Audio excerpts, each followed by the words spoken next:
de Maïmonide, le guide des égarés, troisième partie, chapitre 24. L'idée de l'épreuve est également très obscure et forme une des plus grandes difficultés de la religion.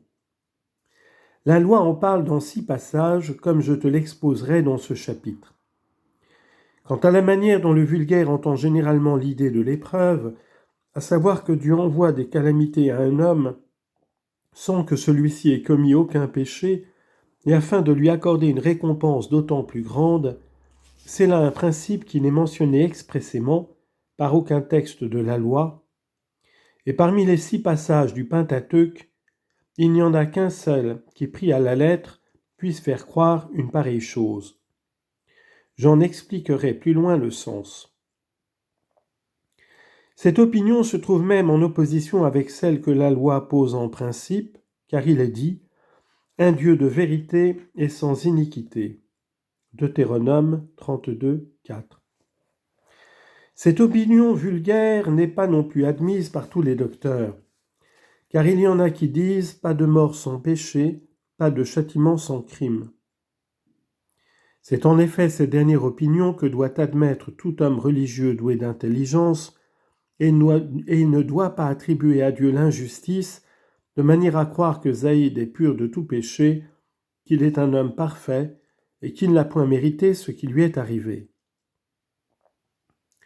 Quant aux épreuves que le Pentateuque mentionne dans les passages en question, elles ont pour objet en apparence de faire une expérience et une conquête, afin de connaître le degré de foi de tel homme ou de telle nation, ou le degré de sa piété.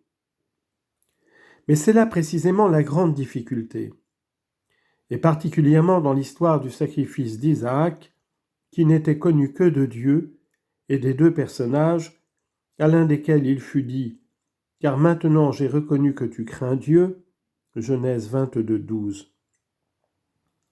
Il en est de même de ce passage « Car l'Éternel votre Dieu vous éprouve pour savoir si vous aimez » Deutéronome 13, 4.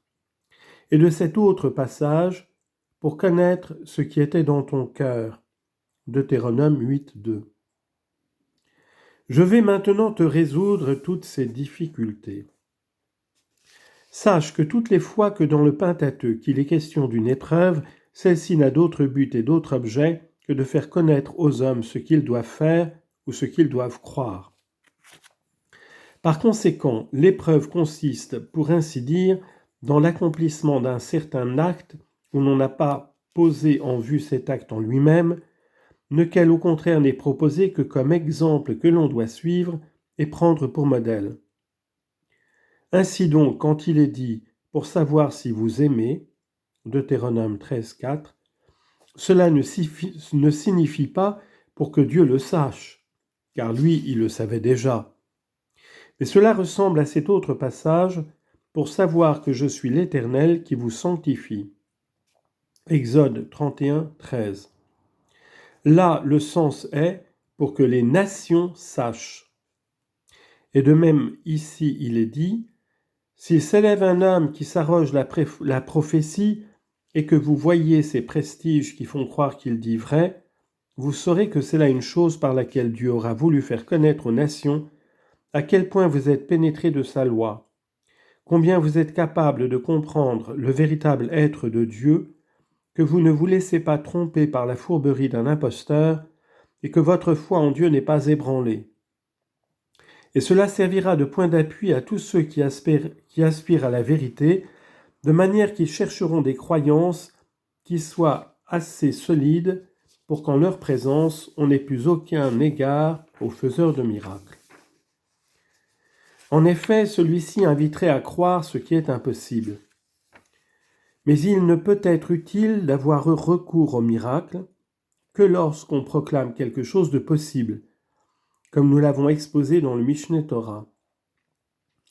Puis donc qu'il est évident que l'expression « la darat » pour savoir signifie ici « afin que les hommes sachent », il en sera de même de ce qui est dit au sujet de la manne, afin de t'humilier et de t'éprouver, pour connaître ce qui était dans ton cœur, si tu observais ses commandements ou non.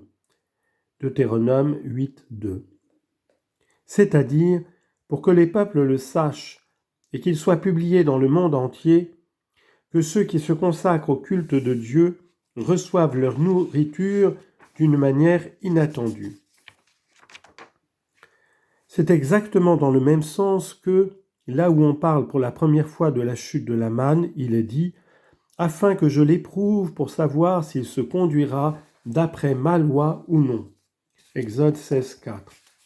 Ce qui veut dire « afin que chacun épuise une leçon et qu'il voit s'il est utile de se consacrer au culte de Dieu et si cela est suffisant ou non. » Quant à ce qui est dit au sujet de la manne une troisième fois, celui qui te nourrit dans le désert de la manne que tes pères n'avaient pas connue, afin de t'humilier et de t'éprouver, pour te faire du bien dans l'avenir. Deutéronome 8, 16. Ce passage pourrait faire croire que Dieu afflige quelquefois l'homme pour que celui-ci obtienne ensuite une récompense d'autant plus grande. Mais en réalité, il n'en est pas ainsi. Ce passage exprime plutôt l'une des deux idées suivantes.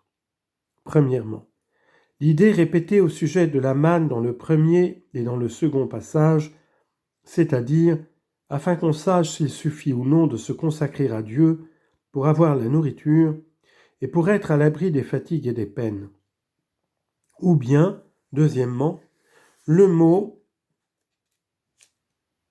nosotor signifierait ici t'accoutumer, sens que le même verbe a dans ce passage qui n'a point été accoutumé, nista, à placer la plante de son pied.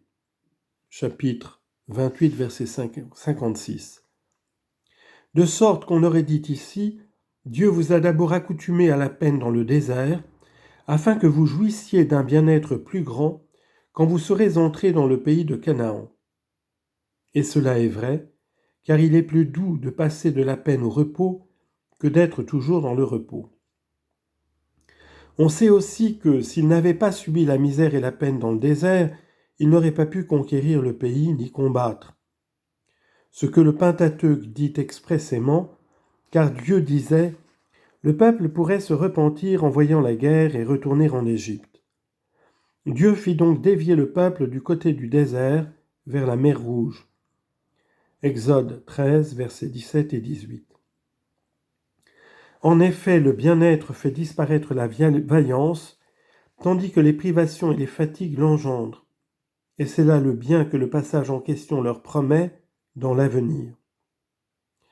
Quant à ce passage, car Dieu est venu pour vous éprouver, Exode 20, 17, il a le même sens que celui du Deutéronome où l'on dit, au sujet de celui qui prophétise au nom d'un faux Dieu, car l'Éternel votre Dieu vous éprouve.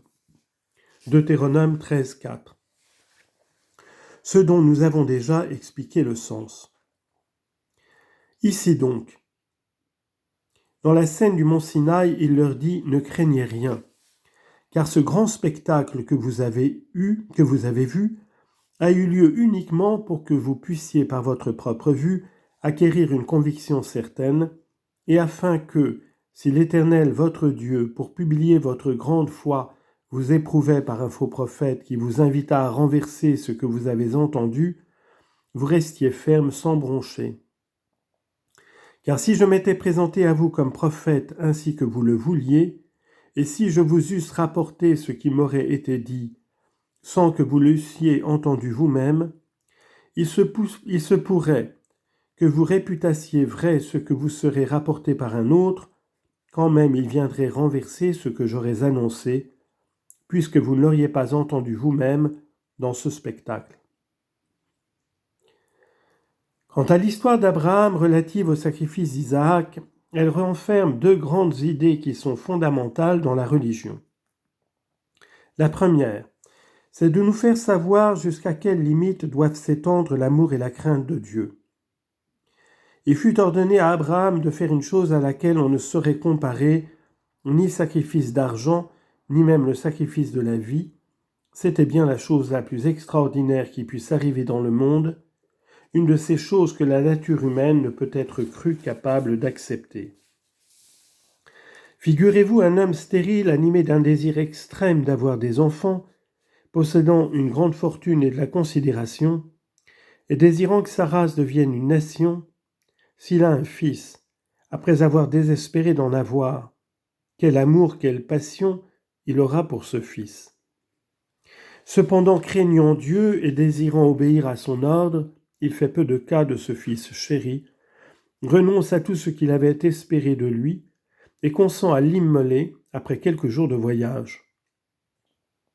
Et en effet, s'il s'était empressé de le faire à l'instant même où il en reçut l'ordre, c'eût été un acte d'étourderie et de précipitation, sans trop de réflexion. Mais faire une pareille chose plusieurs jours après en avoir reçu l'ordre était un acte qui supposait la pensée et une mûre réflexion, le respect que méritait l'ordre de Dieu, ainsi que l'amour et la crainte de Dieu. Certes, il ne faut pas présumer d'autres circonstances, ni supposer chez Abraham une impression quelconque.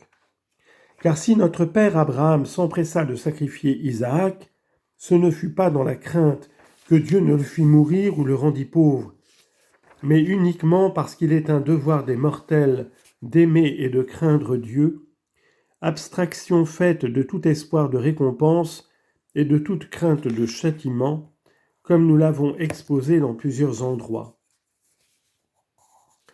Si donc l'ange lui dit « Car maintenant j'ai reconnu que tu crains Dieu » Genèse 22, 12, cela signifie « Cet acte par lequel tu mérites dans le sens absolu l'épithète de Yara Elohim, craignant Dieu, fera connaître à tous les mortels jusqu'où doit aller la crainte de Dieu.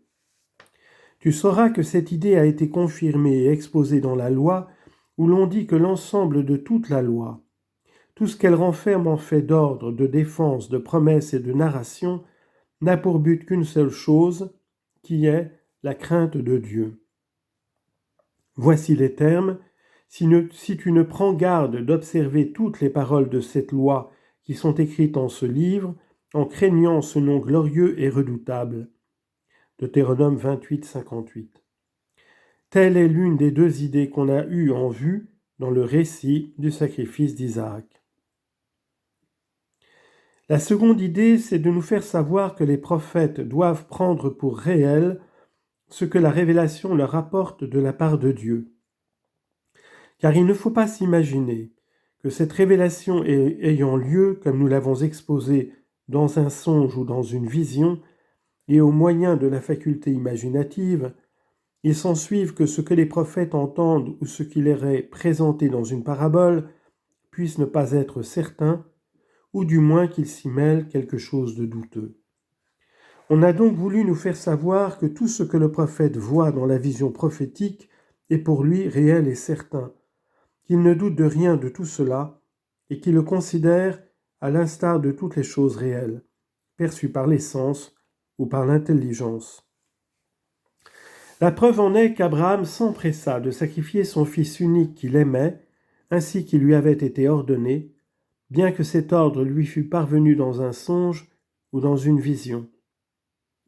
Mais si le songe prophétique avait été obscur pour les prophètes, s'il leur était resté quelque doute ou incertitude sur ce qu'ils percevaient dans la vision prophétique, ils ne se seraient pas empressés de faire ce qui répugne à la nature humaine, et Abraham n'aurait pas consenti à accomplir dans le doute un acte d'une si haute gravité. En vérité, il convenait que cet événement, je veux dire le sacrifice en question, arriva par l'intermédiaire d'Abraham à un homme comme Isaac, car notre père Abraham fut le premier à faire connaître l'unité de Dieu et à établir le prophétisme, de manière à perpétuer cette croyance et à y attirer les hommes, comme il est dit.